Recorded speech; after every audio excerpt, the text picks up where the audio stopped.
I am live.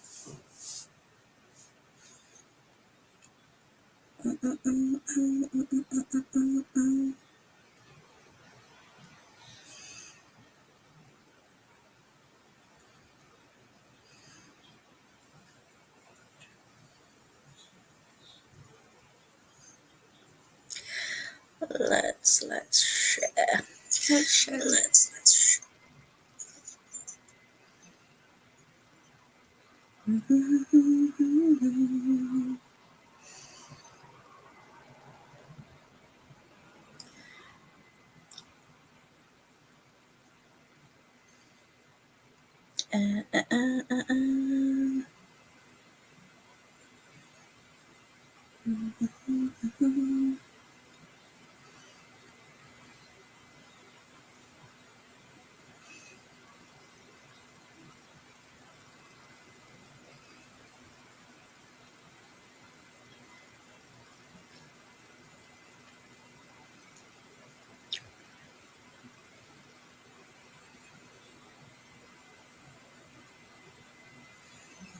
Justice.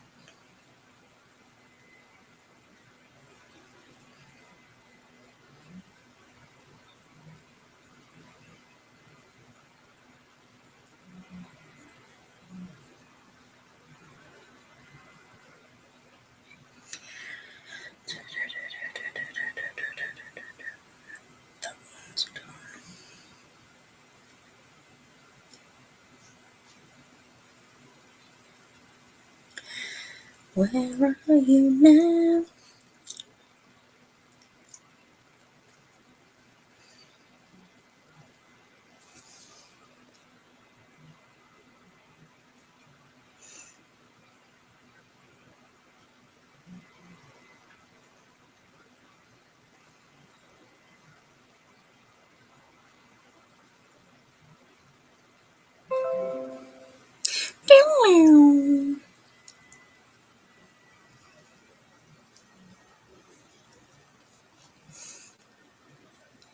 Where in my brain?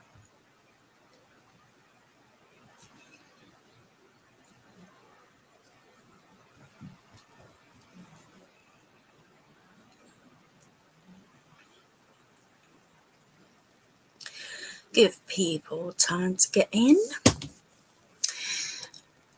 So I do have the defense closing that I might play.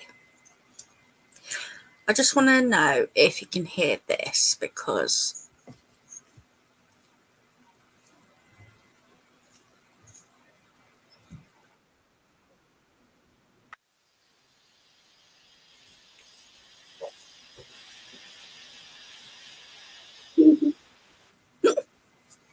thank you, dear. There she is. Here's my cucumber. With your cucumber. Why pick up cucumber? Because I'm hungry. Because you're hungry. Okay. And have the rest of it. You weirdo. What? I like cucumber. Can you just check for me for something? Like get onto my thing. Just take What, it if I out can there. hear it? Yeah, I want to know. I want to see if you can hear these that are coming on.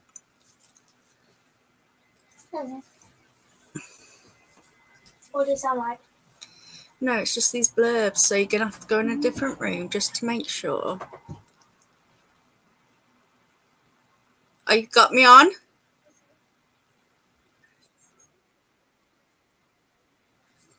Can you hear it?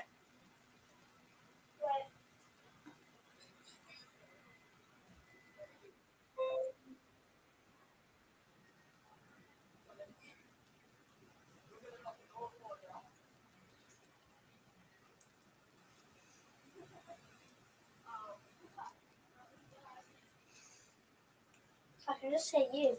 Ah, it's not coming on. Why are you not coming on? Yeah, there's no other sound going on. There's no sound bites. It's just you I can hear.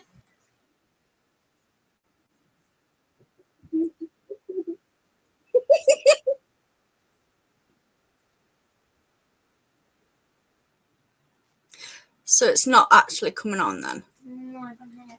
Oh, that's a pain in the arse that is, because I had some cool blurbs.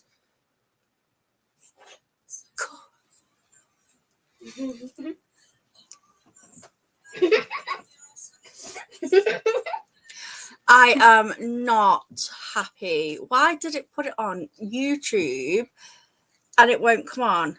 Like, I had Twitch.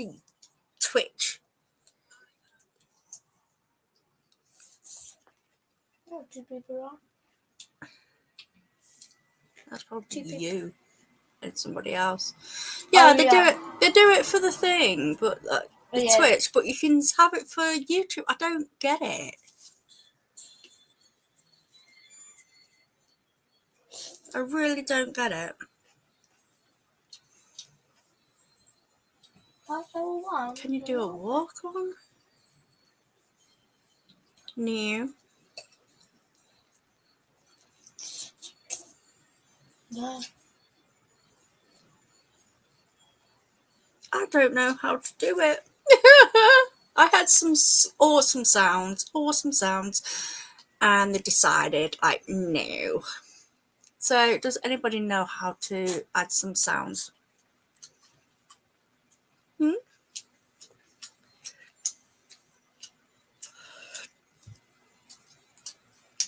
That is a pain in the arse, isn't it? Hold on, let me have a look. See if I can find something. YouTube sounds.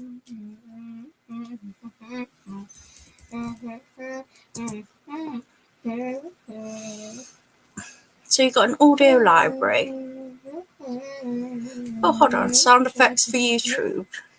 Could we be getting there? Oh, no. I'm not having a freaking 7-day trial. What?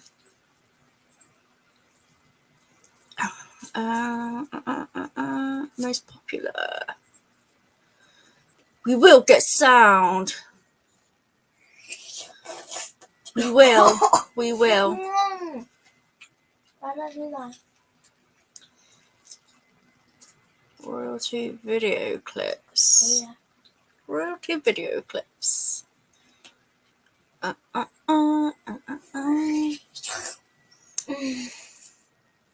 Really?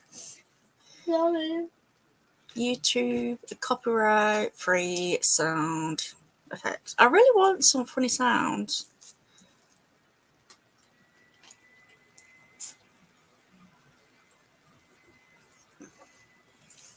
Oh, been on that one. Don't want that one.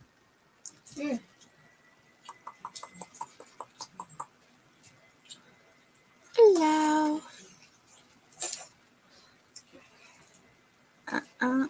Sound effects. That's what we need. But how do you get it?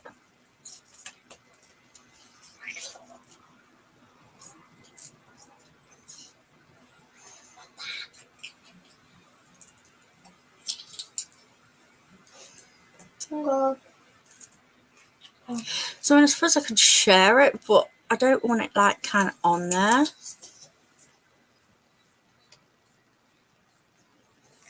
I want the screaming goat. Just really go. Have you not heard it? Hold on. Where are No, we? I know where it is. It's like, why don't I play it on my phone? Where are we? Why don't I play it on my phone? I just want. Oh, horror. Watch what you're doing, woman.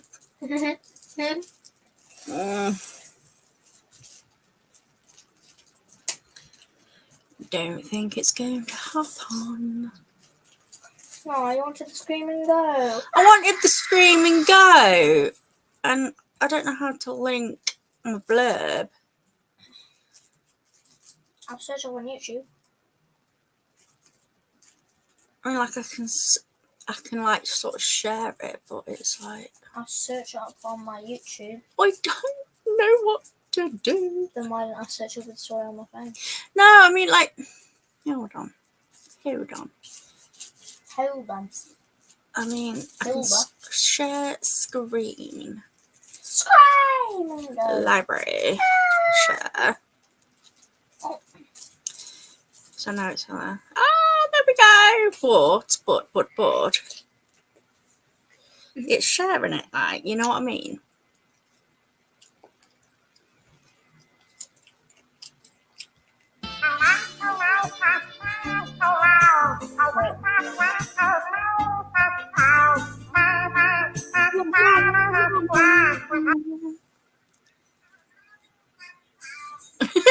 That's what I mean. I can share it like that, but I don't want it on there. It's like, no, I don't want it on.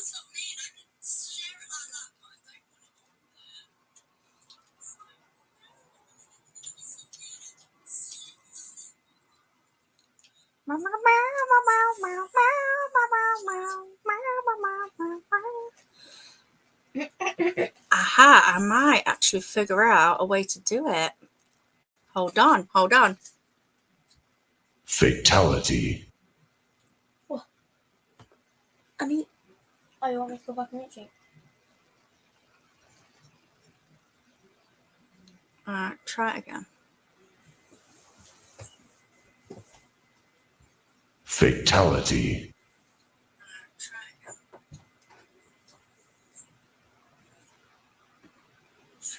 Yes! We have a way of doing this shit.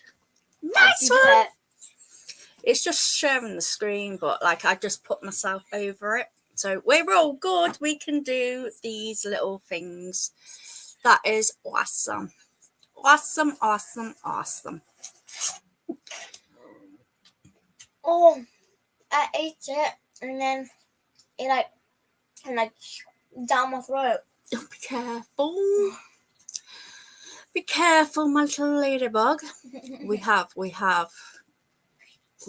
off. Lift off. Woo! So.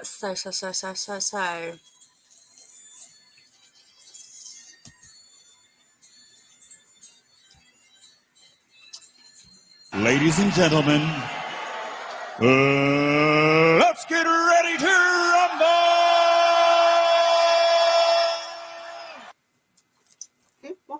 Alright, so guys. I'll see if I can see myself. So what are we thinking tomorrow?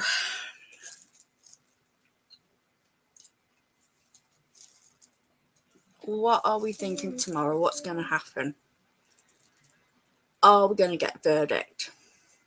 I mean, it's been 4 days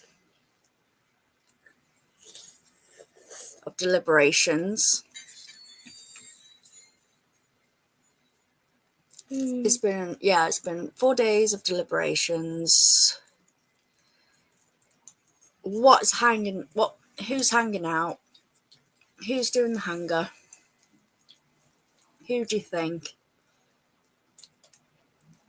I think it could be one person that's hanging, to be fair. Just the one. Oh, coffee.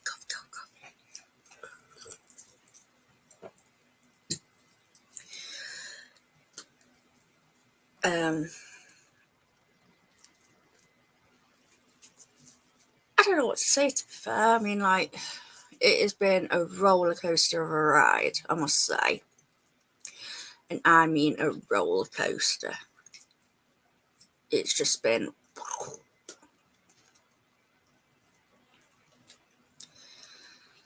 And I just hope the feds come in now, because it does look a bit corrupt. Like, with Lally, with Aunt Bev, it's just mind-blowing, to be fair. Absolutely mind-blowing. So, but it's nice to see everybody out. It's nice to see everybody out there doing their part. I mean, I watched Mazza earlier when they were on the bridge. And that was so cool. like just trying to get the support up and whatnot. So, I mean, it was a bit wild, wasn't it, on Friday? I mean, what the hell were they doing? Like, seriously, what the hell were they doing? Like, these people, what is it, Food Stamp 5, as Erin and Aiden call them? I mean, that's fair enough if you want to sort of, you know, stand up for John, stand up for whatever. But why come that day? Where were you? Where were you, really? That's what I want to know. Is you should have been there from day one, to be fair. But then there's restraining orders, and it's all going like one had a restraining against one, and then that person had a restraining order against the other, and it's like, whoa. Like, it's not just the case anymore. It is very sub. There is like sort of things going off each way. And I don't know. I really don't know what's going to happen. Because, I mean, with the verdict, I mean, people saying, yeah, not innocent and everything like that. And not innocent, not guilty, should I say. Most of us feel that way. Not guilty. But when I watched the Zachariah Anderson trial, well, I didn't watch the trial, but I watched snippets. When he got guilty, even though there wasn't no evidence to support that he did anything, it makes you wonder. It really does make you wonder what's going to happen. I mean, I hope and pray tomorrow will be the day, like 1st of July, sort of a new month, July, which coincidentally is my daughter's wedding anniversary. My daughter and my son-in-law's wedding anniversary on July the 1st. So that would be nice, like for her to just have this all behind her. I mean, whether or not you're pro-Karen or anti-Karen, you have got to respect her resilience.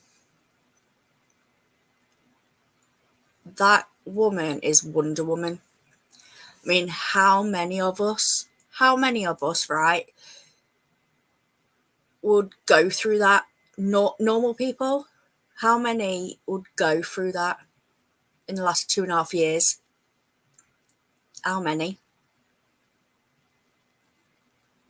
And especially with what she has, it's like, wow.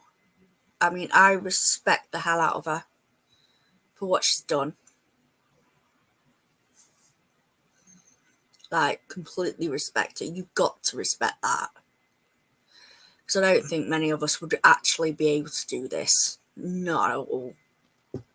Not at all. So, I'm just thinking, shall we put the defense up? Right, let's have a look. Oh, that's gone off now. Oh, I can't even do that. Never mind. Alright, let's share this. Let's go up here.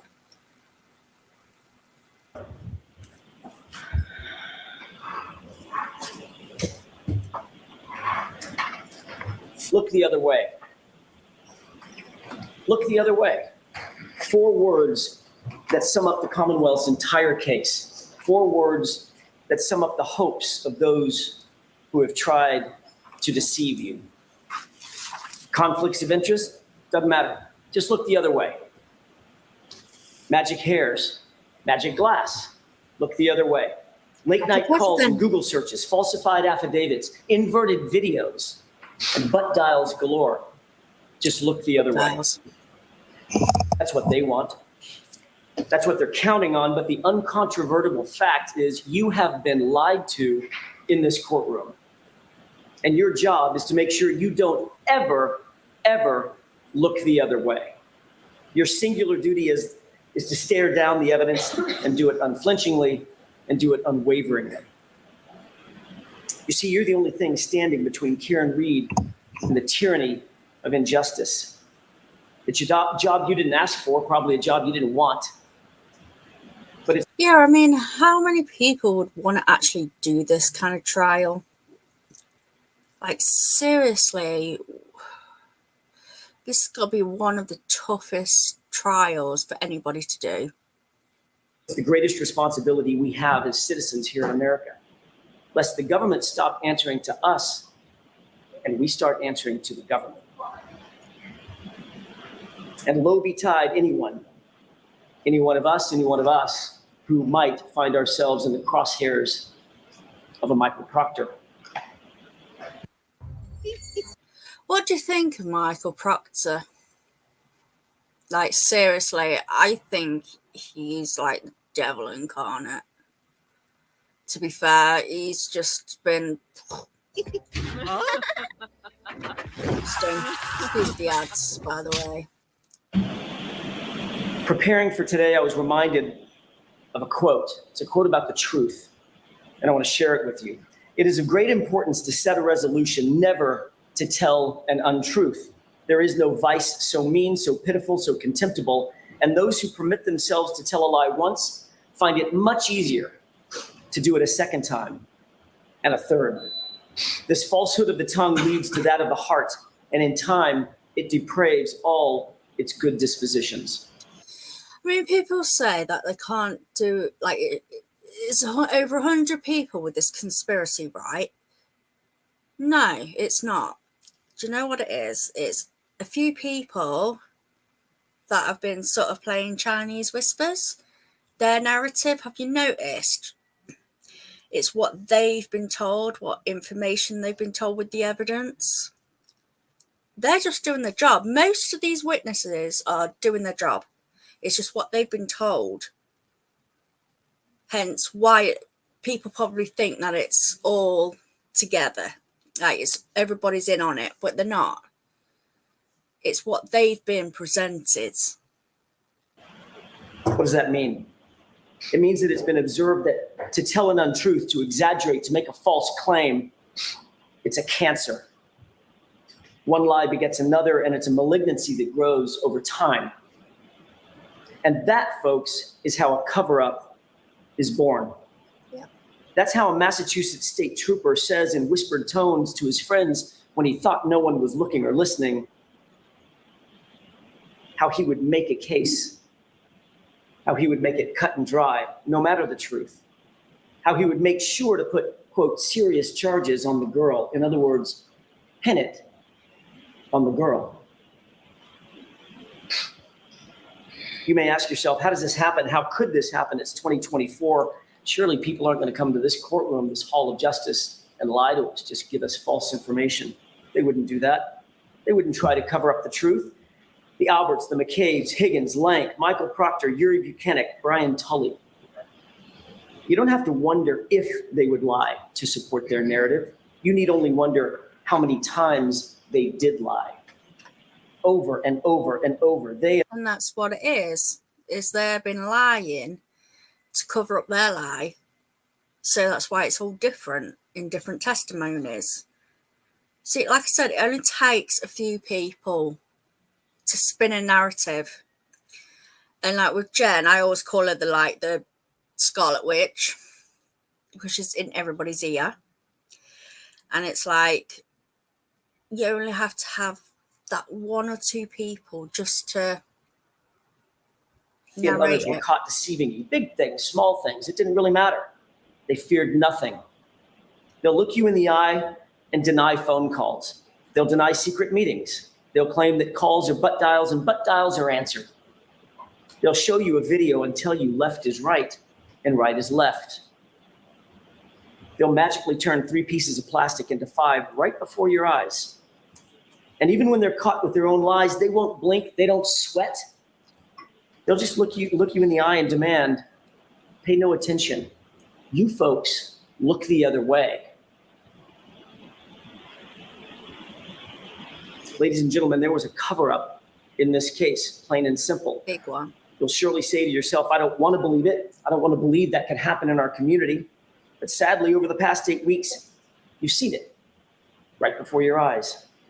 So how does a cover-up happen? How could that happen? Well, let's count the ways, shall we? Handpick your investigator. Make sure it's someone we know, someone on our side. Keep him close. Offer him help. Offer him a gift. Have secret friends and family meetings. Get your story straight. Delete your call history. Make mysterious phone calls at churches. Monitor police activity. Get rid of evidence. Get rid of your dog. Destroy your phones. Destroy your SIM card. For the investigator, decide on a narrative early on.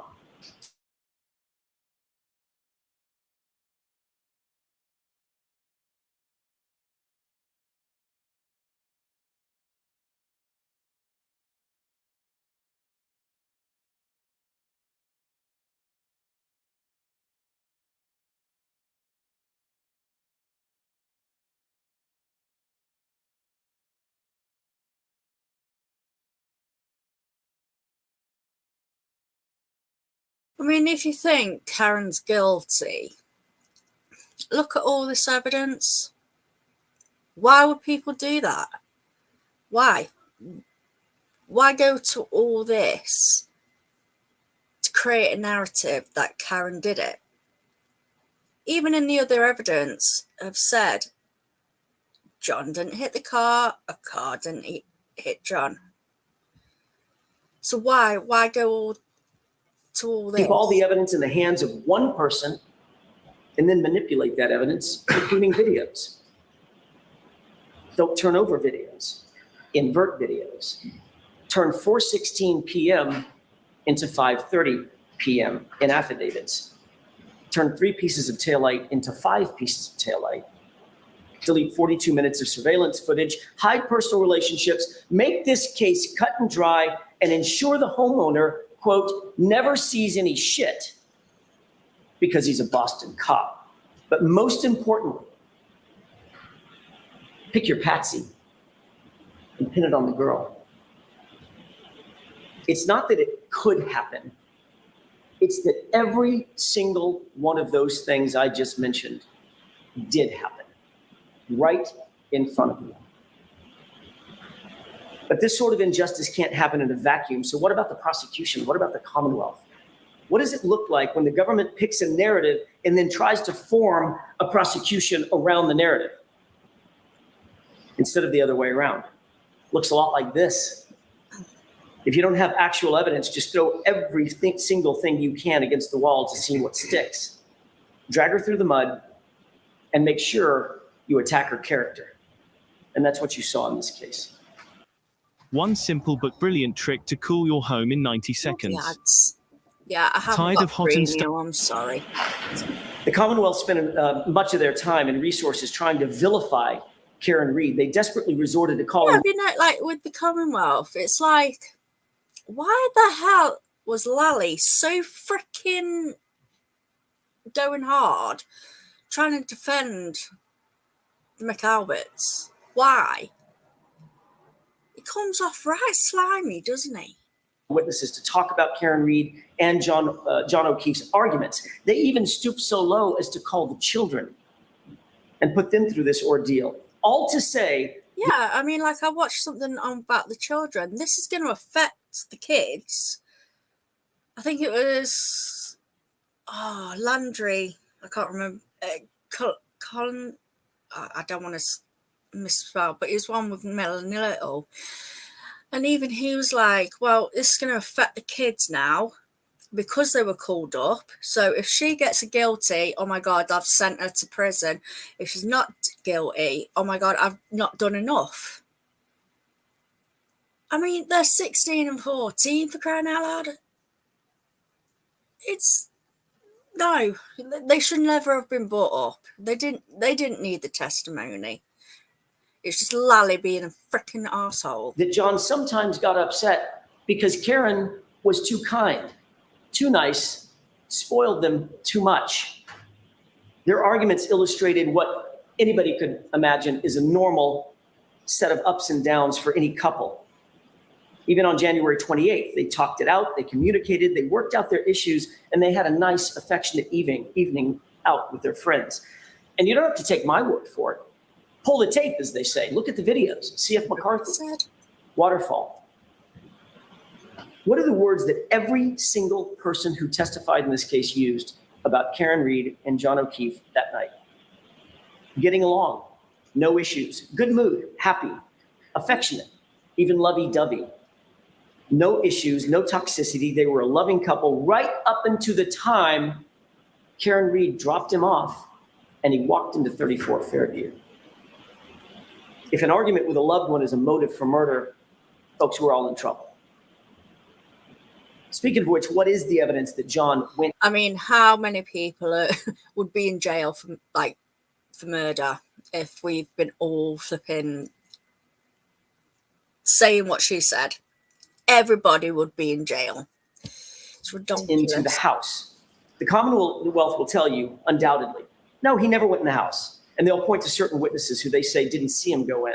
Well, the question you have to ask yourself is, can you rely on that? First, these are all people who are related to or committed to the Alberts in some way or another. That all-powerful Canton family, it's easy to say, I didn't see something, because how can that really be challenged? Some actually may not have seen John walk into the house. They were in the kitchen, as you recall, from Nicole. Third, at least one witness, Brian Higgins, forgot his narrative, at least for a second, and he admitted a man did, in fact, come into the house. And when he was caught and asked to describe that man, he had to. It was a little bit vague. But you remember what he said. He was tall with dark hair. That was a telling slip of the tongue by Brian Higgins. But what's the real evidence of the unbiased data, the data that's not connected to the Albert family? How about John's Apple Health data? It shows that at 12:21 a.m., an important time, John arrived. That's established by the monotonic time clock that you heard about in this trial that was on his phone, and that represents a huge problem for the Commonwealth. It shows that he took 80 steps and ascended or descended 3 flights of stairs at that time. And that makes perfect sense, doesn't it? It matches. Walks into the house, goes directly to the basement.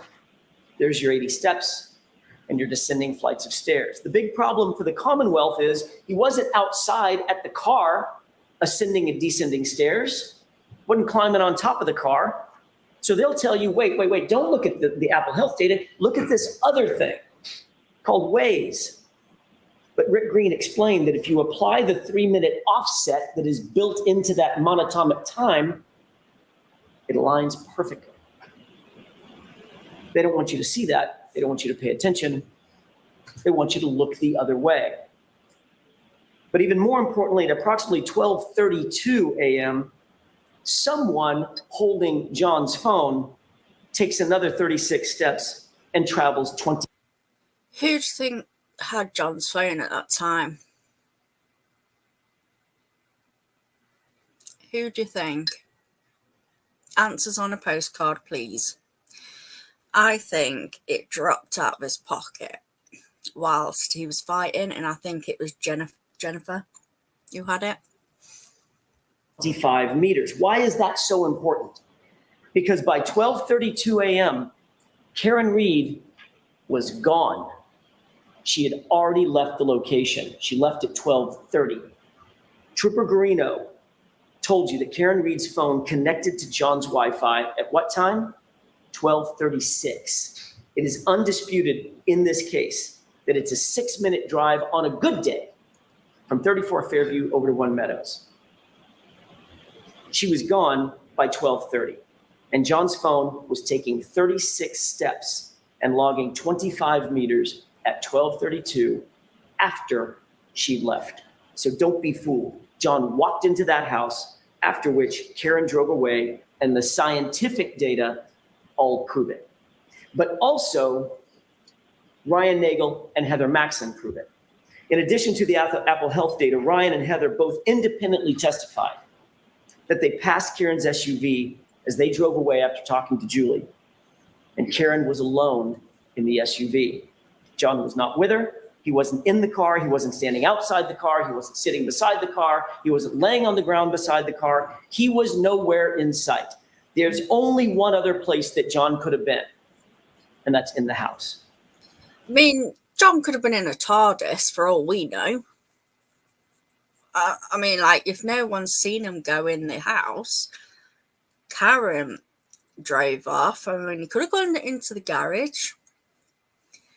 But, I mean, there's either a portal there or the TARDIS. Because no one seemed to have seen him. Exactly. Or he could be wearing Harry Potter's cloak. Exactly where the Apple Health data places him. So it all fits. Don't buy another pair of glasses until you've seen what this new invention can do. These self-adjustable... And Ryan was right behind her, remember, staring at her taillights. Undamaged, brightly lit. That brings up another difficulty for the Commonwealth, and that's their star witness, Jennifer McCabe. You'll recall that Jennifer McCabe claimed that she was looking out the door, staring at that SUV over and over and over again from 1229 to 1250. She was very specific about that time frame. But we know that the SUV was gone from 34 Fairview by about 1230. Had to be in order to connect to the Wi-Fi at 1236. So unequivocally, Jennifer McCabe was lying about watching that SUV, and it makes you wonder why. And to add to He has been lying because at the end of the day, at around that time, Karen would have hit him.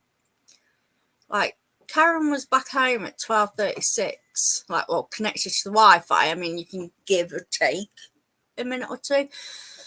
But, yeah. But then she was still looking at over 12:40 and things like that. And it's like, hello, you would have seen him right on the lawn. I mean, if you can see freaking little squiggles on the road, you would have seen him. that deceit, she was also blatantly lying about the calls to John's phone. You remember that colloquy back and forth. Yeah, I'm trying to find his phone. She said that every single one of those calls to John's phone during that time was a butt dial. A butt dial. How are those lies connected? And why are they connected? Yeah. Jennifer McCabe knows. Sorry, my daughter just looked at me and went, and I'm like, yes, there's 3 people who butt dialed in 3 different places in the same sort of time. Was she butt dialing John over and over? Or was someone looking for John's phone that went missing? Let's talk for a second about what actually happened in the time leading up to everyone going to 34 Fairview. Brian Albert, Brian Higgins show up drunk at the waterfall. They'd been drinking in the afternoon. You know about the flirtatious texts that were sent between Karen Reed and Brian. Higgins was clearly pining over Karen, but for her, the flirtation had ran its course. It was done. She was happy and committed to John. You could see that in her actions with John that night. You don't have to guess. Brian Higgins, however, you can see in his actions, he wasn't quite so satisfied and he wasn't done. His text message, well, meaning, what the hell, Karen? What about me?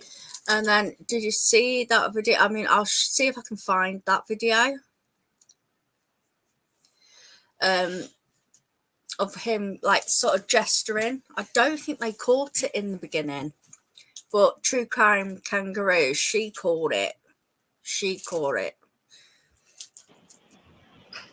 Seemed aggressive, seemed annoyed. He didn't like being ignored. That was pretty clear. So he's 5 or 6 whiskeys deep into the night by this time, and she continued to ignore him. Then oddly, Higgins, who doesn't know John all that well, seems to want to coax John to 34 Fairview. I draw your attention to the waterfall tape if you want to take another look at it. It's at the 11:57 mark, between 11:57 and 11:58. Take a look at that tape. He's just about to leave. Higgins is just about to leave. He points over at John and he motions for him. Come on, come with me. And then at 12:20, he texts him, "You coming here?" This is a person he doesn't really know and didn't really talk to that entire night. Ask yourself, Why was Higgins so insistent that John go to 34 Fairview that night?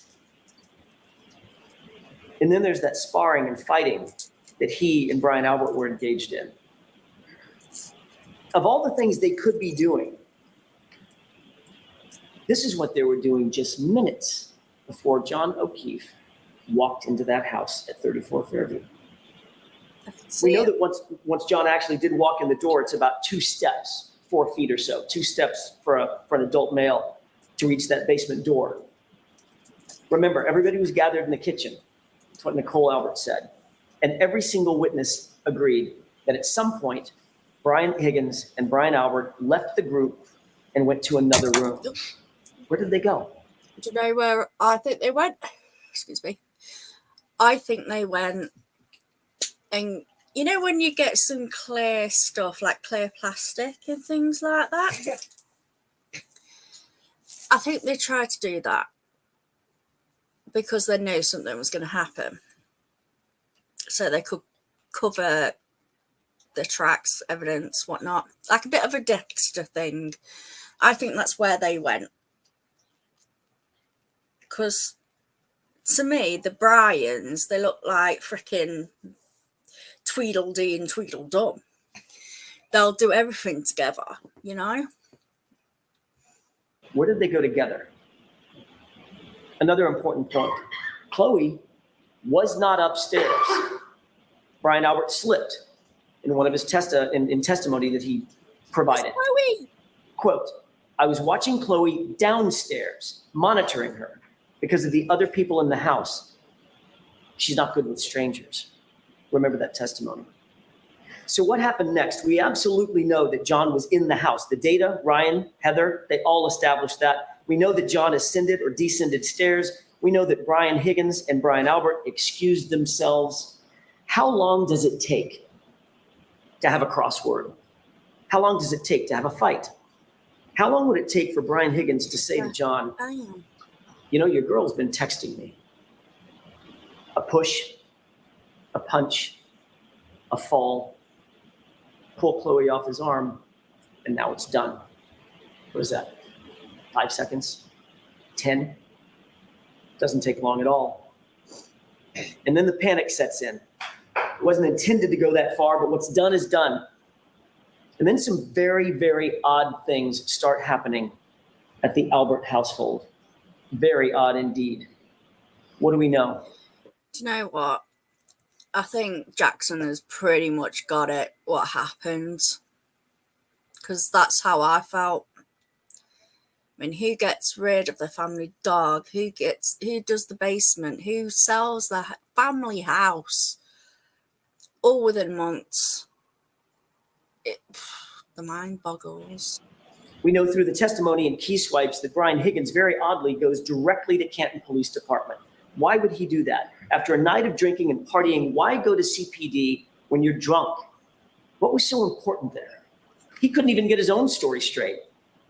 First, he said it was administrative work. Then he said he was moving cars. Then he said it was a factor of both. Is it both? Was it neither? Or was he there to gather intel? Ask yourself, why go? But the odd things keep piling up, and here's another. Chloe was the Albert family pet. Not only did she appear to be gone from the house that morning on January 29th, nobody saw her there. Even Jim McCabe admitted, yeah, I didn't see her there. But they actually got rid of the dog altogether. Within months of this incident, the dog was gone, out of the house, rehomed, never to be seen again. This was a dog they had had for 7 years. Also a dog who had a bite history. Why was it so important to get rid of that dog? Was there something about the dog they did not want law enforcement to find out? Recall what Dr. Russell said. She's seen up to 1,000 animal attacks.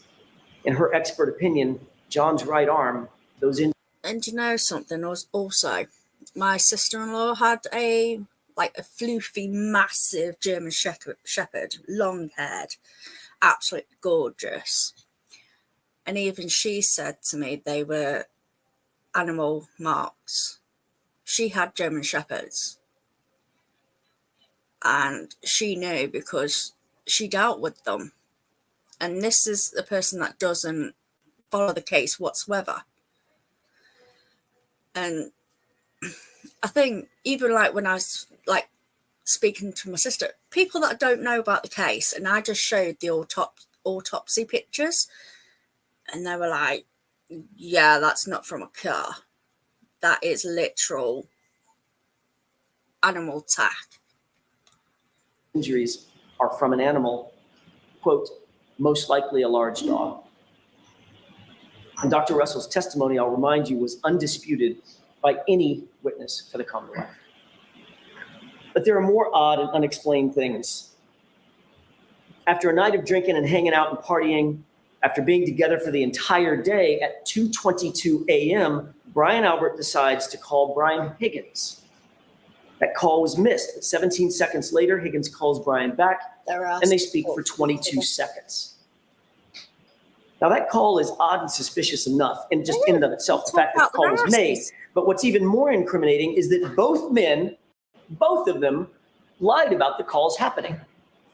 They both claim astonishingly that those calls are, you probably say it with me, they're butt dials. Amazing. I've always been interested in innovation. That's why I tackle the. But Albert and Higgins take it a step further. Not only did they claim that they were making calls as butt dials, but they were answering calls as butt dials. And Higgins seemed awfully defensive about that call, didn't he? Remember on cross-examination when I was asking him, can you have a conversation in 22 seconds? He unequivocally said, no, that's impossible. It's not reasonable. You can't do it. Well, let's test that out. Hey, did you make it over to Canton? Yep. Haven't been any calls. Nobody knows a thing. All right, don't talk to anybody until we talk again. Okay, fine. And by the way, come back over. I need help moving something heavy. How long did that take? 15 seconds, maybe? But the odd behavior isn't done yet. 5 minutes after that call that we just talked about, Jennifer McCabe is on her phone at her house, Google searching how long it takes for someone to die in the cold. That was at 2:27 a.m. That timeline seems to fit, doesn't it? And it fits a very telling and a very clear story. That search became a focal point of the Commonwealth's entire case. This case was starting to look a lot more like the defense of Jennifer McCabe than anything else. That's probably because there is no innocent explanation for that Google search at 2:27 a.m. None. At the end of the day, clearing away all the confusion, the Commonwealth's experts were left with two things that are true. First, neither of their experts could absolutely rule out that Jennifer McCabe made that search at 2:27 a.m. I'm back. Neither. And second, the only person to use the actual phone model, the actual data, and the actual precise operating system was Rick Green. And he was clear. That search was at or before 2:27 a.m. And then it was deleted. So what else was going on at or around this same time when all this suspicious activity was happening at the Albert house and the McCabe house? 3 minutes after that search and 8 minutes after the Albert Higgins 2:22 a.m. call, Brian Loughran drives down the street. Lucky! And he told you that there is no body laying on the lawn at 34 Fairview at 2:30 in the morning. Importantly, he didn't just simply say he didn't see a body, he wasn't paying attention. He said there was no body there. He knows the property, he knows the owners, he's grown up with these folks. Right, so people that were there, they haven't seen a body on the lawn, like from when Karen, well, say about from 12:30 till Karen found him, nobody seen him on the lawn. That in itself should be like, well, yeah, it shouldn't have gone to trial, basically. He passes by all the time, not once, not twice, 3 passes. There was nobody on that lawn, period, at 2:30 a.m. And what other suspicious thing happened that night? By 3:30 a.m., someone moved a Ford Edge in front of the very area that would obstruct the view of where John's body would ultimately 10 points to who says who's that Ford Edge is. be discovered. Who's the only person in this case that you've heard about with Ford Edge? Brian Albert. Remember, as you're thinking about this, the basement at 34 Fairview is serviced by a bulkhead. It's a quick and convenient door to the backyard. And that backyard is serviced by a side fence. and that side fence is easily accessible to the front yard at the side of the house. Which side of the house? Right. The side where John's body was found. And by 6 a.m., John's body was, in fact, now outside. While this flurry of suspicious activity was going on with the Alberts and the McCabe's, what's happening with Karen? All she knows at this point, think about it, at approximately 2:21, she dropped off John, he walked into 34 Fairview, and that's all she knows. She knows nothing else that was going on. So what was she left to think? He goes in to check the party out, but all of a sudden he's not coming back. He's not responding. Minutes start to pass. 1 minute turns to 2, 2 turn to 10. Where is he? Why isn't he responding? She's sitting in the cold, dark, freezing outside in the car. Naturally, she's perturbed. Being perturbed turns into being peeved. And being peeved eventually turns into being pissed. By 12:30, Karen's mad. She's left 34 Fairview to make a point, but she's still texting and calling. What could she reasonably be thinking at this point? What's going through her mind? 12:33 turns into 12:34. I can't believe he'd do this to me. 12:34 turns into 12:35. Where is he? Why aren't you answering, John? 12:35 turns to 12:36. Gee. Hands up, who's been like this? I've always been a sucker for timekeeping. And if people ignore me, I go freaking mental. Jesus Christ. I'm calling and you're not answering. Where are you? Pick up the phone. But there's still no answer. There's still no response. By 12:37, she's getting furious. She does not know that something has happened to John. She does not know that. So she leaves the first angry voicemail. Illustrates frustration, aggravation, all the normal responses anybody might have, you and I might have. But little did she know. The next open voicemail has Karen parking at John's garage after she gets home. You can hear her heels clicking across the garage floor. For all she knows at this point, John's just drunk, he's been partying, he's hanging out, just forgot about her, blowing her off. But John's still not responding, and as the minutes tick by, Karen becomes increasingly upset. Those are the voicemails that you heard. How could he do this? Why is he ignoring me? Why is he ignoring the kids? Look at Karen, bless her. She's so tired. She's so tired, bless her. Those are the thoughts bearing down on Karen Reed as she sat in an empty house late at night by herself. Ladies and gentlemen, she did not know what had happened to John. But within the next voicemail, you quickly learn what she was thinking and what she was feeling. Now it's 5:23 a.m. She's woken up. She's realized that he hasn't come home and he hasn't responded to a single text, not a single call. And anger quickly turns to panic and abject fear. She's so distraught, she reaches out to him again. John, where the fuck are you?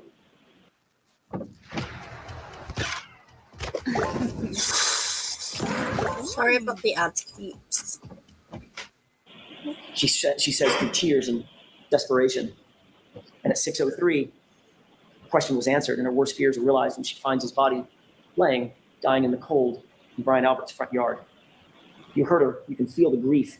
You can feel the raw anguish. You could see it. You don't have to wonder the emotional journey that Karen traveled that night.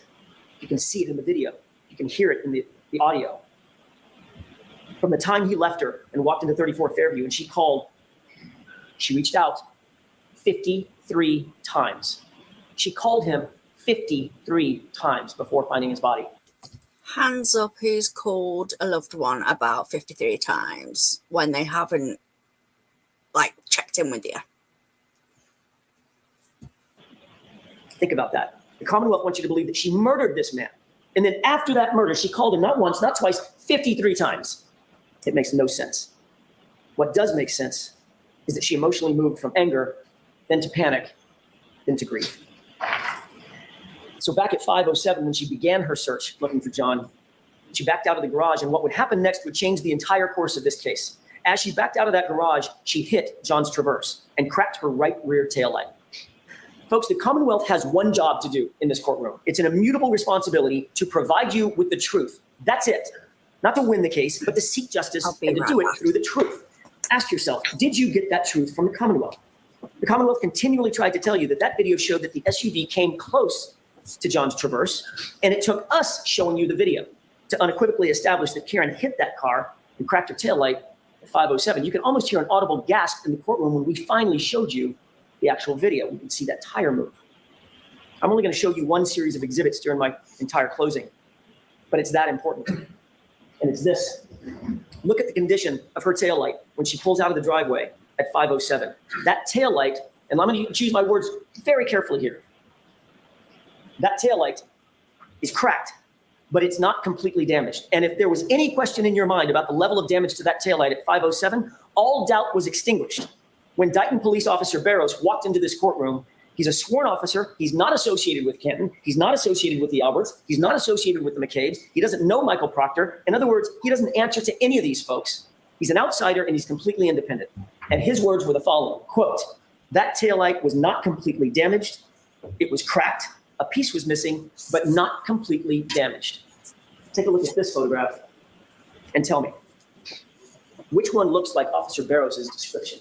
The one on the left or the one on the right? The reconstructed light on the left is what that light looked like before it was in Trooper Proctor's possession. Remember that. That's what it looked like before Trooper Proctor had access to the SUV. And you have an independent police officer telling you so. You'll recall that after John's body was discovered, Lank, a very good friend of the Alberts, walked into Brian Albert's house and had an off-the-record meeting with him. No one's ever going to know exactly what that meeting was about, what they discussed, because that interview, like everything else in this case, it wasn't recorded.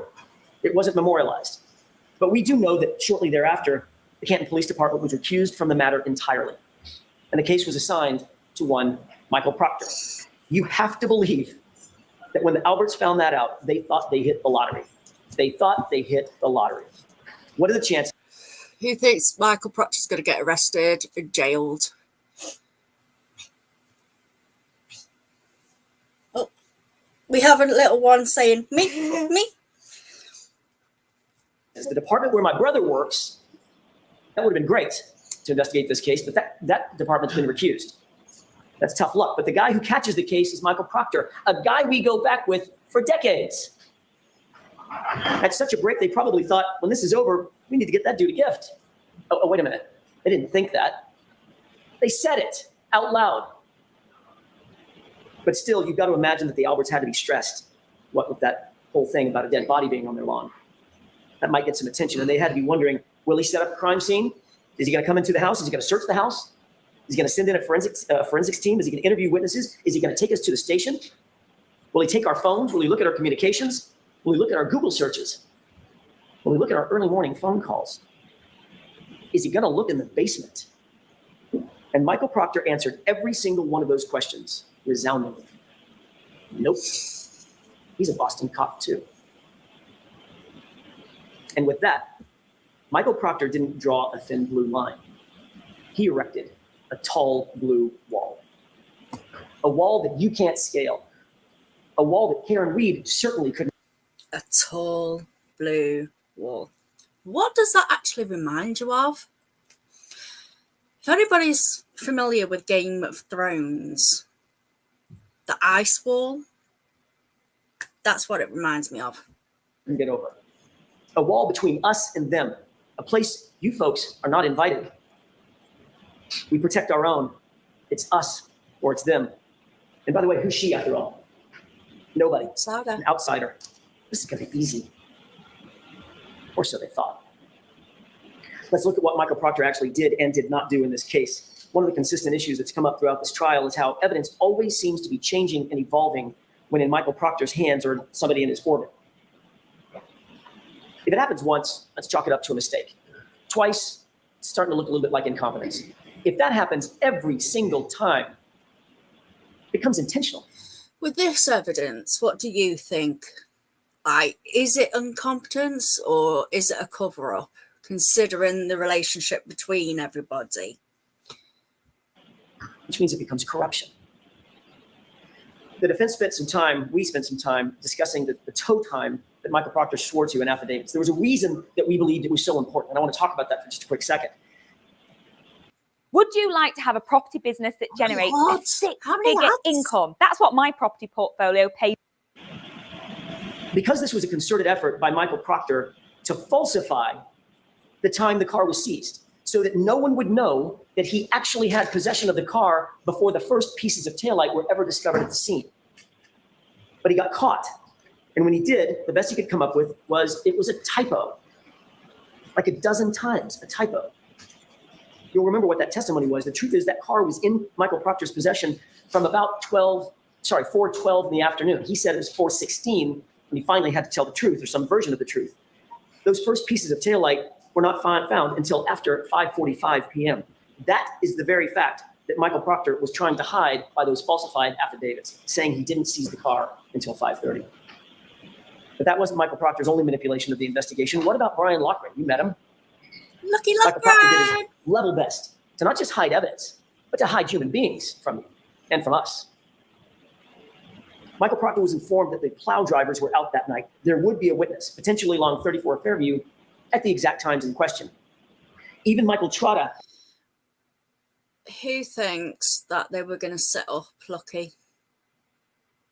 Who do you think? Do you think that they were going to set up Lucky first? Blame it on the snowplow. Expressly told Michael Proctor that 34 Fairview had in fact been plowed that morning, and by whom. Proctor not only did not interview Brian Loughran, he never disclosed his name in a single report. He hid it. This is a witness who was literally on 34 Fairview at the time in question where a body was found on the lawn. Wouldn't you want to get the truth from an eyewitness? Wouldn't you want to seek that out? Not if you're Michael Proctor, a close friend of the Alberts. If it were up to Proctor, you literally never would have heard of or from Brian Loughran. That's a scary prospect. That is scary. I want to touch briefly on the additional physical evidence, or some additional physical evidence presented by the Commonwealth in this case. You'll recall Christina Hanley. She established to a scientific certainty that the glass on the bumper, which was told to you in opening statement, was going to have something to do with this case. The glass on the bumper was going to match that cocktail glass. She told you unequivocally the glass on the bumper did not match the cocktail glass. They came from two different sources. The glass on the bumper has nothing to do with the cocktail glass. So that glass on the bumper had to get there somehow. It didn't get there by being broken from the cocktail glass. See the point? It had to get on the bumper. It was just sitting there, chilling. You know, what's up? Somehow it didn't jump up there by itself. And what's really interesting is that there was one piece on the bumper, only one, that matched something else in the case. It was a perfect match to a piece of glass that was supposedly found at the scene. Who do you think had possession of that matching glass? Michael Proctor. So the glass on the bumper had to be placed there. And the only person who had anything close to matching the pieces that had to be placed there is Michael Proctor. You do the math. That leads us to the magic hair. The Commonwealth spent a lot of time bringing in experts about mitochondrial DNA and maternal DNA lines and comparative analyses. And all that sounds really great and really sciencey, except for the fact that it just doesn't matter. Why? Because you would have to believe that that little hair, tiny, tiny little hair, barely perched on the side of that SUV through nearly 75 miles of a raging blizzard outside. That would be a magic hair indeed. That magic hair means nothing. The DNA means nothing. And that's because the hair was from somewhere else. It certainly was not from a motor vehicle incident at 34 Fairview on January 29th. That hair was placed there. The DNA on the outside of the taillight housing also merits very little discussion. John's DNA would be expected to be found all over that SUV, inside, outside, the exterior, the interior, everything he touched would have had his DNA on it. Here's what's actually important about that DNA. No DNA was found on the interior of that taillight. The taillight that they now claim crashed into his arm and shattered. No blood was found anywhere on that taillight or any taillight pieces. And no tissue was found anywhere on that taillight or any taillight pieces. But we're to believe that that taillight literally exploded on John's arm at 25 miles an hour with 1,000 pounds of pressure. We talked about the evidence doing very funny things when in Proctor's possession or the possession of somebody in his orbit. Now think about the videos that you saw.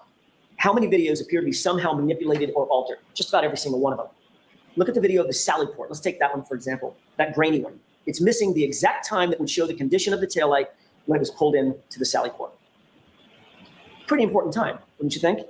Did someone not want you to see what the condition of the taillight was at that exact time? But the good news is there's a second video. It's much clearer. And it's from the same time frame. We didn't get that one for about 2.5 years into the investigation. Literally, it was after the trial started that one was turned over. And this is important. The Commonwealth introduced you to a person by the name of Yuri Buchanan.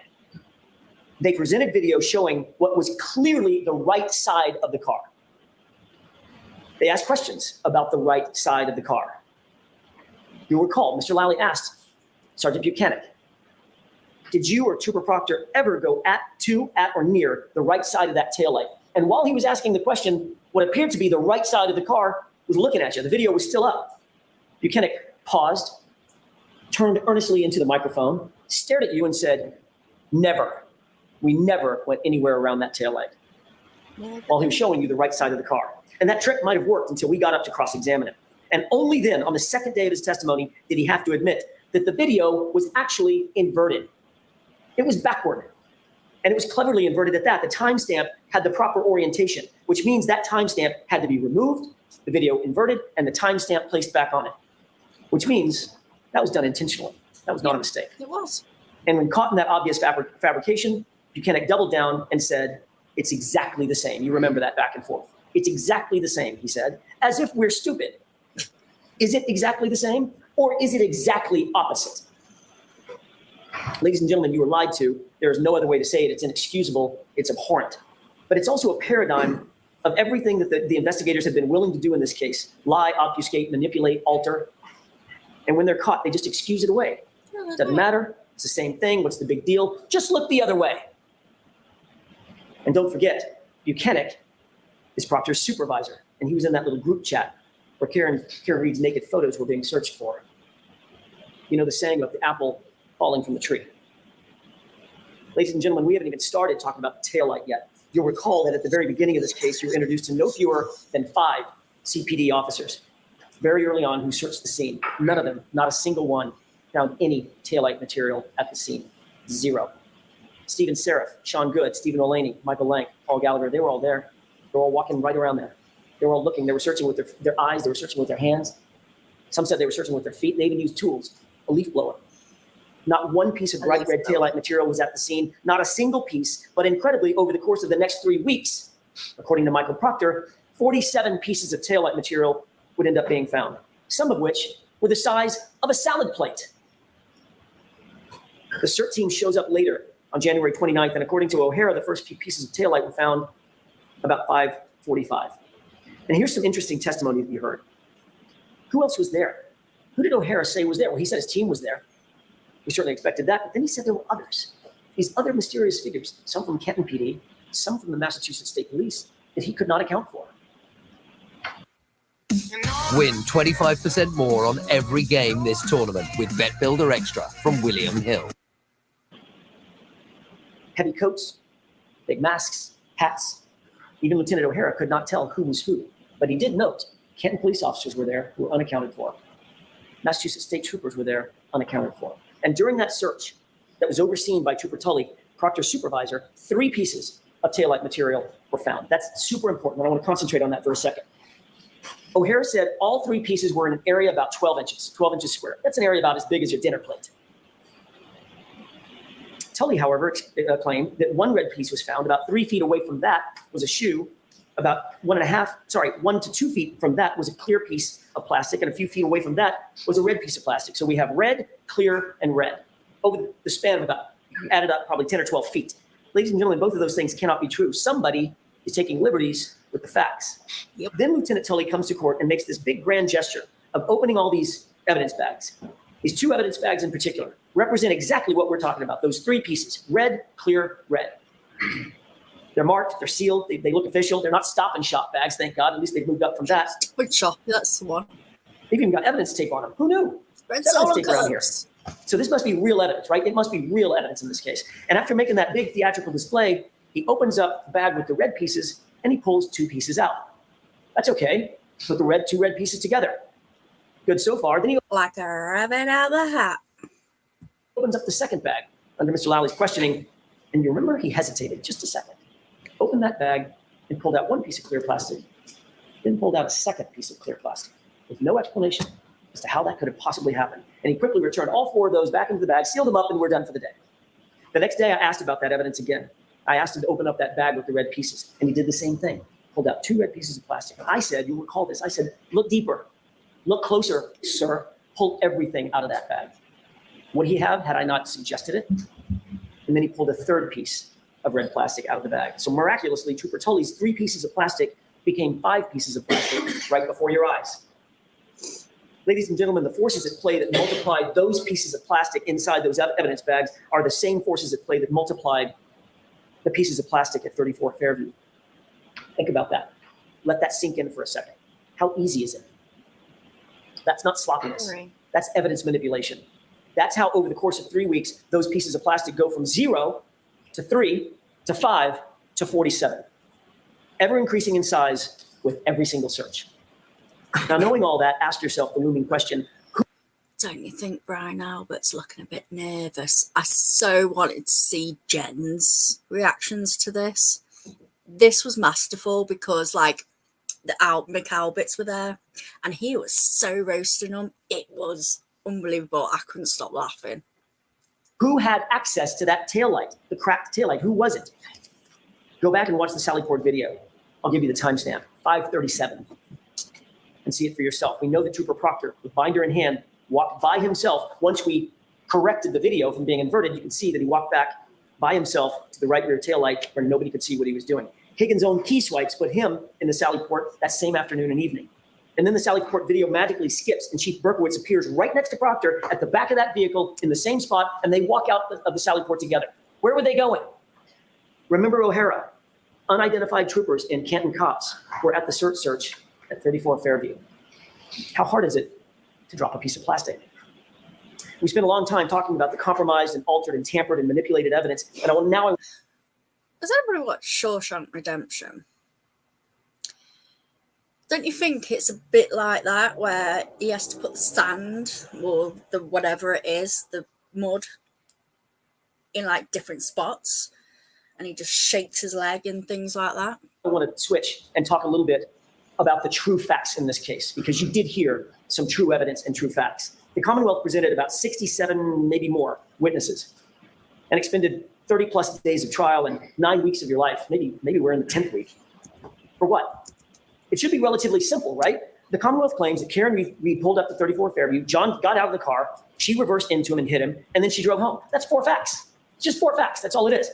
What evidence do they actually have to prove that that SUV ever hit John? The answer is none. They don't have any. There's no evidence whatsoever that Karen Reed's vehicle ever struck John O'Keefe or that Karen Reed ever wanted to strike John O'Keefe. In fact, every single piece of material evidence in this case unequivocally proves the opposite.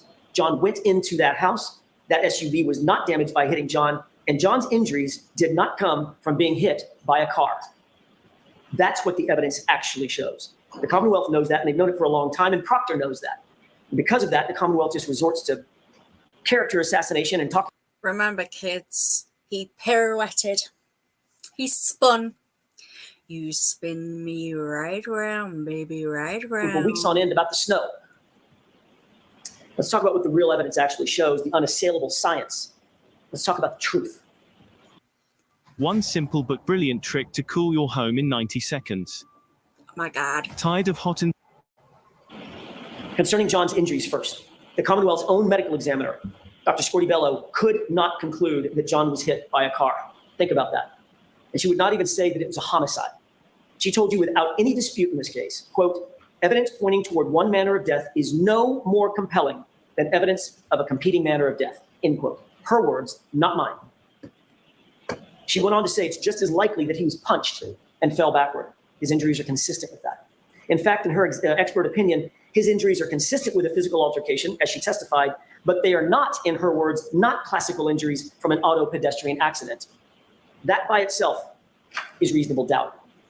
But the evidence and the truth goes far further. We introduced you to not one, but 2 thoroughly credentialed medical examiners from medical experts, Dr. Sheridan and Dr. Russell, both of whom said John's arm injury is consistent with an animal attack. Dr. Russell studied, diagnosed, and treated up to 1,000 animal wounds. She's an expert in animal wounds, and she was unequivocal. Those wounds are from an animal, likely a large dog, which means that John was attacked inside the home where Chloe was. There is no other possibility. And Dr. Sheridan, for his part, with thousands of 13,000 autopsies under his belt, decades of experience as the chief medical examiner who's triple credentialed in anatomical, forensic, and neuropathology, he told you that John's injuries are inconsistent with a motor vehicle accident or incident. They're consistent, however, with a physical altercation. In layman's terms, the science proves John was beaten. That also is reasonable doubt and should end this case. But the facts and evidence don't stop there. 2 of the most highly educated and highly qualified engineers you'll ever meet, Dr. Dan Wolf and Dr. Andrew Rinchler, mechanical engineer and a biomechanist. Crash study. They reviewed this case They did testing, they did analysis, they evaluated the case scientifically. They were not hired by the defense, not by the Commonwealth. They're completely 100% independent of any party in this case. And they were equally available, by the way, to the Commonwealth. They could have called them. Yeah, why didn't the Commonwealth call them? Is it against the narrative or something? Like, seriously? I mean, the crash daddy is represented. They explained that John's injuries were not caused by being hit by Miss Reed's SUV, and that the SUV was not damaged by coming in contact with John O'Keefe's body. That should end the inquiry right there. Both sides of the equation. From a physics, engineering, and biomechanical standpoint, they established that John O'Keefe was not struck by Karen Reed's vehicle, period. And that is yet another fact that establishes reasonable doubt and should put an end to this case. So instead of calling the ARCA experts, which they had available to them, the Commonwealth chose to introduce you to Trooper Joe Paul. You'll remember his testimony. I think I'm being kind when I say that Trooper Paul's analysis lacked credibility. Trooper Paul lacks the experience, the education, the training, the background. I hope so, Trend Killer. I really, really hope so. It's gone on for quite a bit now, but I'm just a bit scared that somebody's got to the jury, especially over the weekend. I mean, I wouldn't put it past them, to be fair. If they've given them something, they've, threatened them. I'm surprised they haven't even kidnapped jurors' families. They are the type of people that would do that. And the knowledge to not only render opinions on these issues, but to even understand the issues themselves. He makes the absurd claim that John was hit on the elbow area of his arm by a taillight. He was spun to the left in a pirouette. His arm stayed on the light long enough for the shards of plastic to explode around him, scratching his arm, even though he was wearing long sleeves, then projecting him 30 feet to the left, but not before making a stop to hit his head on either the curb or the pavement, before coming to his final resting place with his unbroken phone tucked neatly under his body. It's nonsensical. It borders on laughable.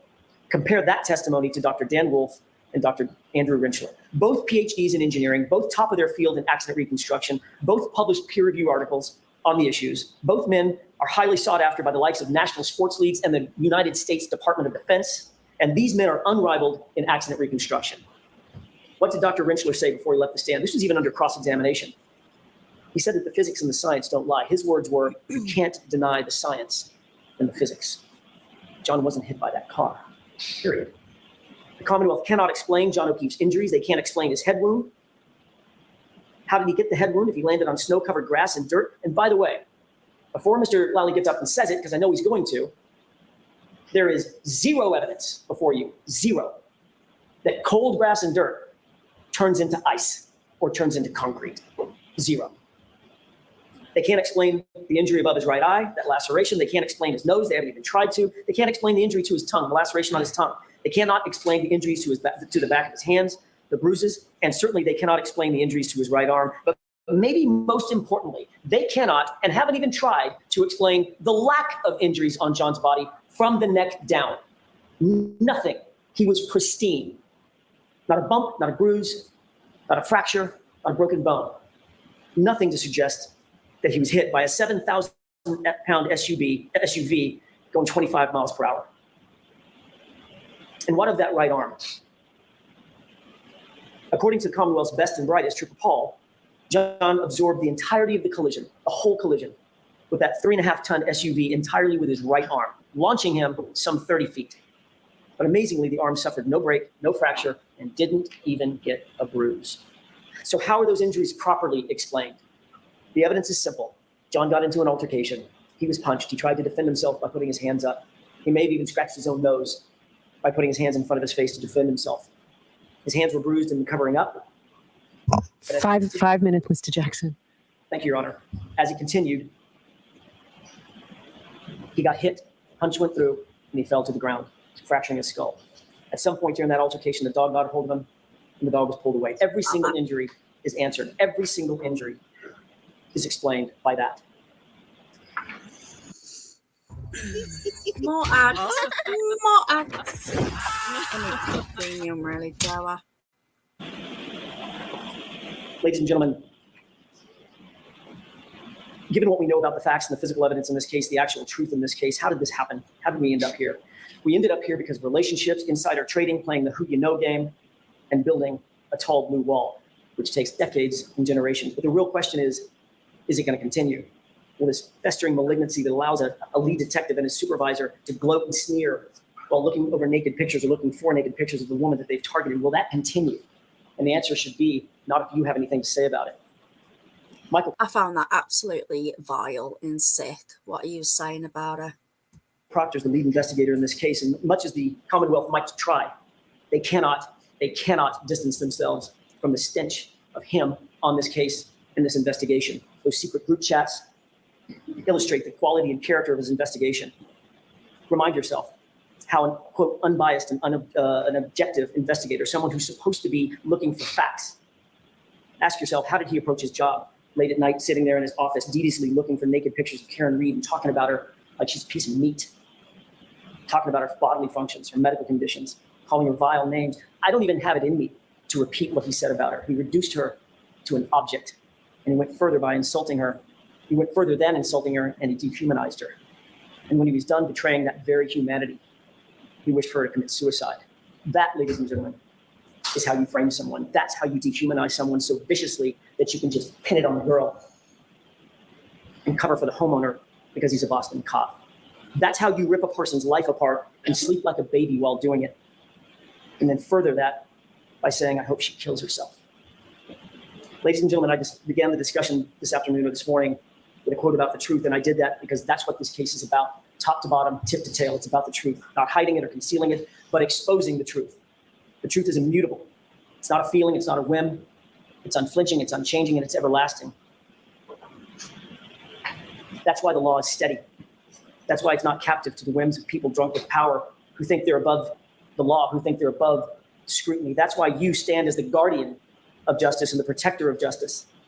The law demands the very integrity that Trooper Proctor and his investigation lacks, and it requires that you cannot convict Karen Read unless the Commonwealth has met its incredibly high burden to prove every element beyond a reasonable doubt and to a moral certainty. And a moral certainty is defined as the highest degree of certainty possible in matters related to human affairs. It's the highest degree possible in your life. That's the level of certainty. And I'll leave you with this. You have the most powerful tool known to American jurisprudence because you have your vote. No one can take that away from you, not me, not the Commonwealth, not the court. You may not have asked to be here, but each of you have given something very special of yourselves. You've agreed to do that which is the highest calling a citizen can answer in any way. You've agreed to give your community your best. And my question to you is, what will you do with this moment? Ignore the lies, the manipulations, the misogyny, the bias, the lack of evidence? Could you ever do that? Would you ever do that? Or will you say with your verdict, I see the truth and I will not ever look the other way? When you stare the truth down, you'll see that the Commonwealth has not proven its case beyond a reasonable doubt into a moral certainty, not even close. Ladies and gentlemen, Karen Read is innocent. Do justice and find her not guilty. Thank you. Powerful. Absolutely powerful that was. Don't you think? I mean, so what do you think they're stuck on? Do you think they're stuck on where she's saying, oh, you know, I hit him? But have you noticed, like, when you lie, say things 3 times? I've noticed that. They honestly say it 3 times. But here's my little thing on it. How I was sort of into it. You know, when you get that surname and you're thinking, yeah, I'm backing off. I'm not getting involved. Well, I was kind of married into that. I always remember my ex-husband made someone cry in a council building because apparently this guy stole his son's game and he was literally crying. Like, you hear that name and people just back off. And I think that's what the Alberts are like the family sort of name. And also, like with the injuries to John, I did boxing, I did martial arts, and I would get them on my hands, like even with pads on, even with boxing gloves. I mean, boxing gloves are heavy ass shit. And I'd have pads for martial arts and shin pads, and I would still get bruised up, like especially on my hands here. There would be there. I'd have sprains, I'd have all this, that, the other. And it does look like he's been in a fight. That's why I was more leaning towards that. With the scratches, they do look animal-like. I mean, like we had my uncle had a Alsatian, which is, I think, German Shepherd sort of family type. And I remember her being a bit, boisterous. And like I said, my sister-in-law had a German Shepherd. So it's all these things that are not adding up. Like, there's no, like, sort of anything below the neck either. So there would have been something. I mean, have you seen Gordon Ramsay's bruise? Like, it was all on the side here, like on a block. Like, massive, like purple. And he was lucky to be alive. But then Aussie inside her, she actually had the fun with the Paul O'Keefe actually doing 24 miles per hour. I mean, you can't make this shit up, can you? Really? Like, all this evidence, and even the feds giving it to him. I mean, how do you think the jury's going to react when it's out there that it's the feds that have given them? Like the FBI.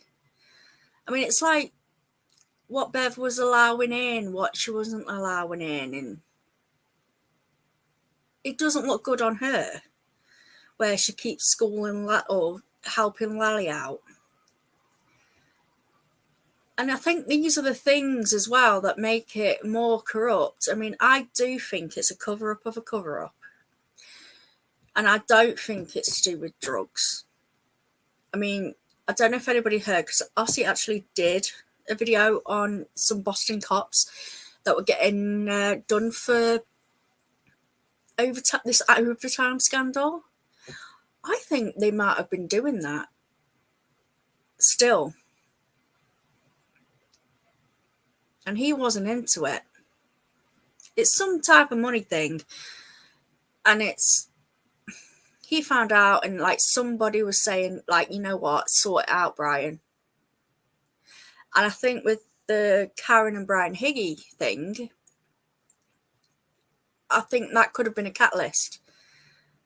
Like two birds kind of thing, That's what I think, to be fair. It's like, I don't think they were meant to kill him. I mean, when I was doing my tarot reads, it was like learning a lesson kind of thing. It was the Mass State Police, yeah. I mean, obviously it's not in Canton, but I mean, like, obviously I'm not over here, Chip. I'm not over there. So I sort of kind of know, but don't know. I'm like sort of reading up on it. But the thing is, it's like, it's happening everywhere. We've got it in over here. I mean, we've got our own little turtle boy named Toby Robinson. He's been the same, where he's an independent journalist. And I'll have to show you a video of it, where he uncovered a case where the side was all on this Syrian refugee kid.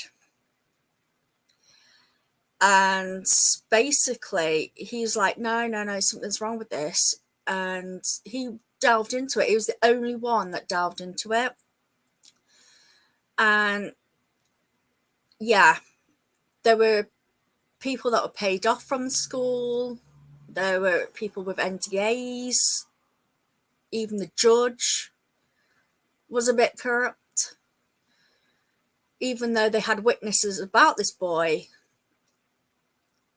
it was like, I know he's been lying, but he's not lying this time kind of thing. And it's like, what? Like 5 brave youngsters went down to London to testify. I mean, young uns who this refugee has been hurting. And it's like, Tommy got arrested and everything. Honestly, Turtle Boy and Tommy Robinson are pretty much the same, but one's Brit, one's American. And I actually only got into that one after this. I didn't really know what Tommy was doing. And then we had a massive march in London right outside of Parliament. But it was a nice peaceful one, nice peaceful protest.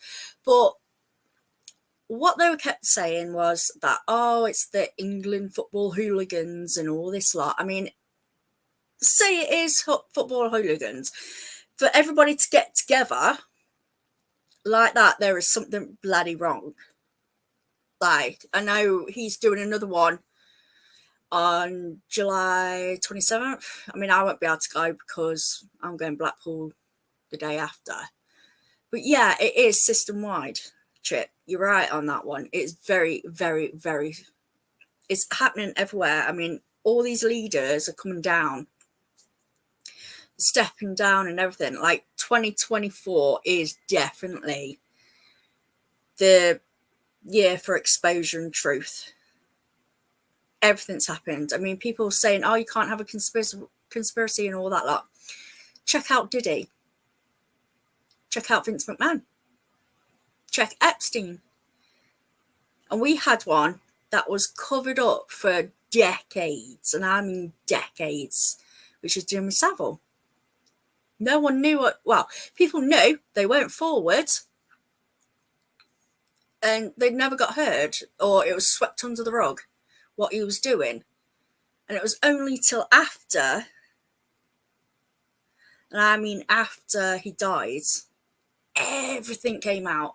And I mean everything. So it does happen, whether big or small. Like I've said, I've also said it's like a bit of a pyramid scheme. At the top, they know everything. Bottom, know nothing but they do as they're told. And it seems like with that state, Massachusetts, and Boston and whatnot, it does have that tier kind of thing where it just goes up and up and up. I mean, I call Brian Albert like the henchman. Like, he does the covering up, like on his level.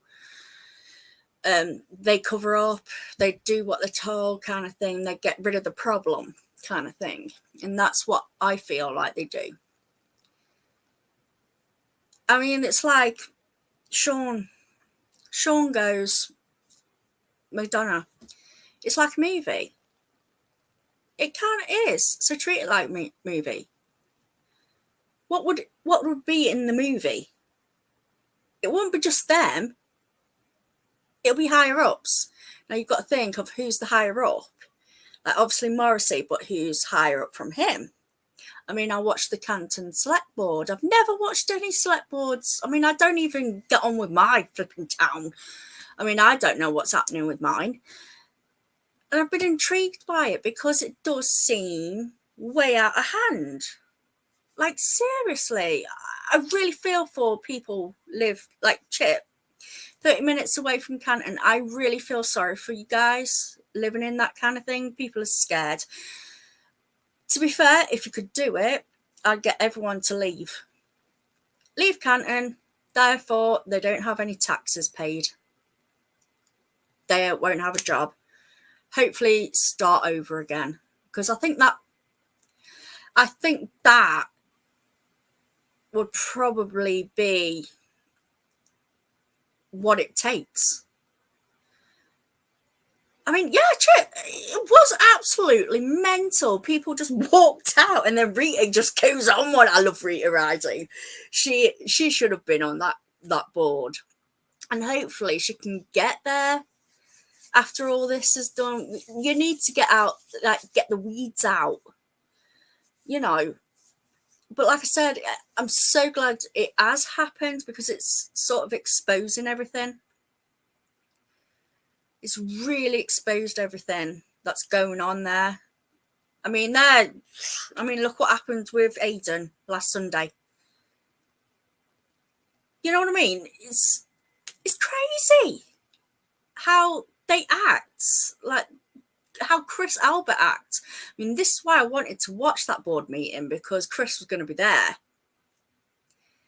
And I thought, oh my God, death becomes him. You know what I mean? But no, it's like they're getting away with things because there's no, you know,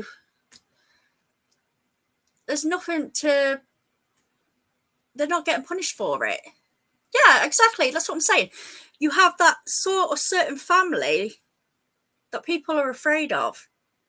I was married into kind of like one of them kind of types. I mean, it wasn't as bad, obviously, because they're not cops or anything, but you know, I really do feel sorry for you guys.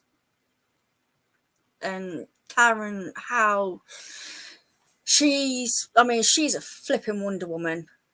Whether or not you're for or against her, you've got to admit she has some freaking resilience. She needs the respect, because not one of us who are normal could go through that. I'd be fucking crying and everything if that happened to me. I wouldn't be there, freaking stony faced. Hell no. I couldn't do it, especially like 8 hours a day and shit like that. Hell no. So people just need to, like, you know, give a respect on that one, whether you're for or against. But there is a video that I want to share. It was on X. I did actually sort of repost it, but I thought it was a lovely video.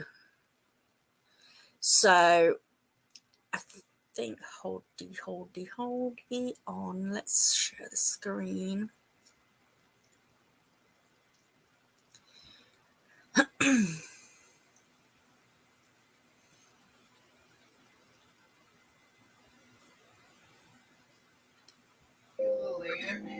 I only have 14 more episodes of Vampire Diaries left. Kaylee, what are you going to do later? Kaylee. What? Can Bella come over? Kaylee, are you hungry? No.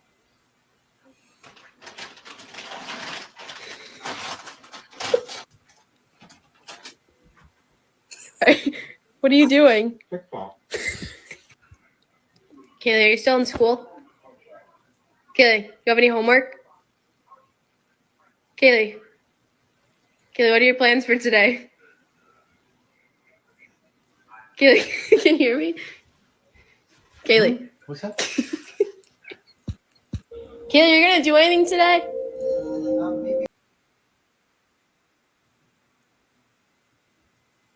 How cool was that? How cool was that? I'm so glad someone posted that, because this is what it's about. It's not just about Karen. It's about Officer John O'Keefe. And that's what we've got to remember. John, rest in peace, John. Actually, I want to do something. I don't know if you guys are into it, but I might do a little tarot read, see if there's any messages for John, from John. You know what? Yeah, I'm going to do that. Be right back.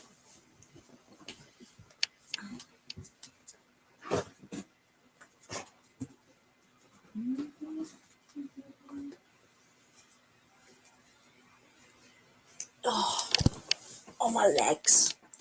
My legs. Right, let's see what if John has any messages. Let's see, shall we? I know you can't see me, like, see them come down, but I'll put them up to the thing. John O'Keefe. Any messages from John O'Keefe?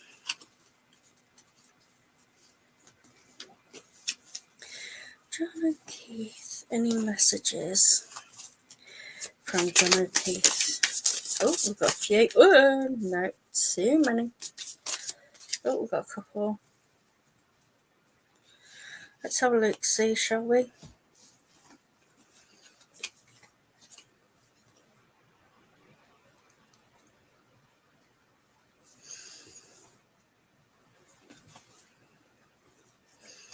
Alright, so the Hierophants.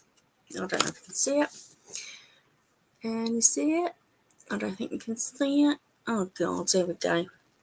No, I don't think we can. Hello? Where are we? It's the Hierophant.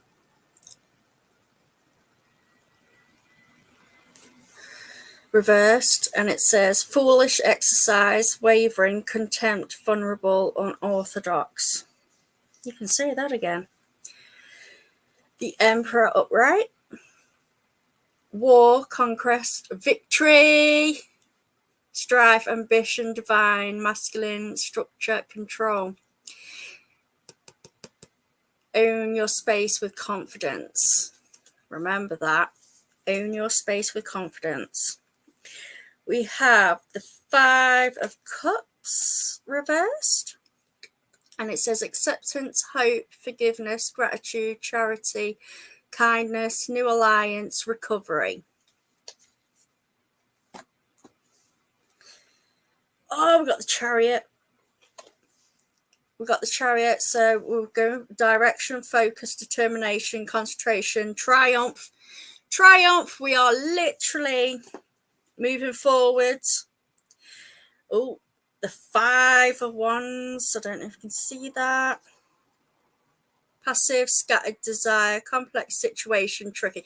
It's very complex, isn't it? Like this whole thing. Oh, the World. The World upright. Everything you have worked for is coming together. Accomplishment, success, completion. So do you think he's saying that? Yeah. It's coming together. The world, the universe knows it. It's in the universe, basically. It's all come together. All come together. Oh, wow. Looks pretty good. I mean, all the world has seen it.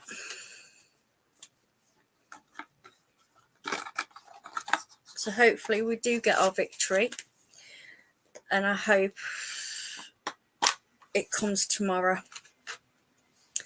Right. Anything, messages from John O'Keefe?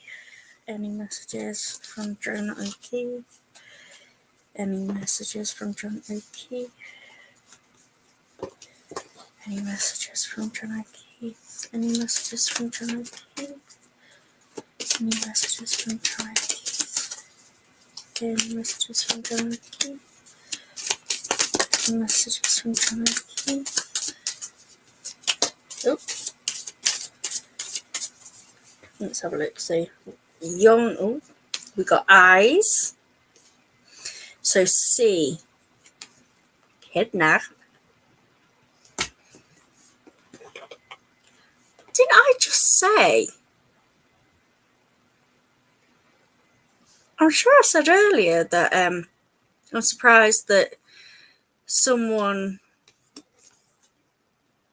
like Joy family members might be.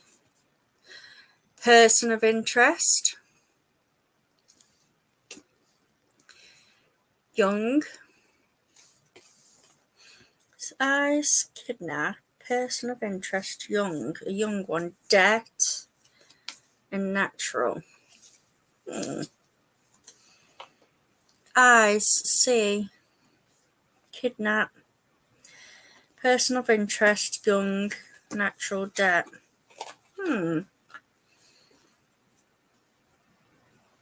So, need to see somebody. Person of interest. A young person of interest. Now, who could that be? This is all alleged, not facts, by the way. But I just hope we get the results that we need. I really do. So I just want to thank you guys for popping in and seeing me. Hopefully the second one was a bit better. Really hope.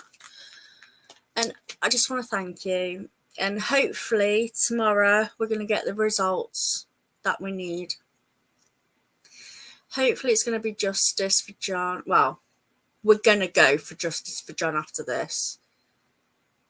And I hope Karen's freed. Like, seriously, I hope she's freed. So I will love you and leave you. Because Sean should be on soon, I think. And yeah, catch you on the next one. Bye. Ooh, bye.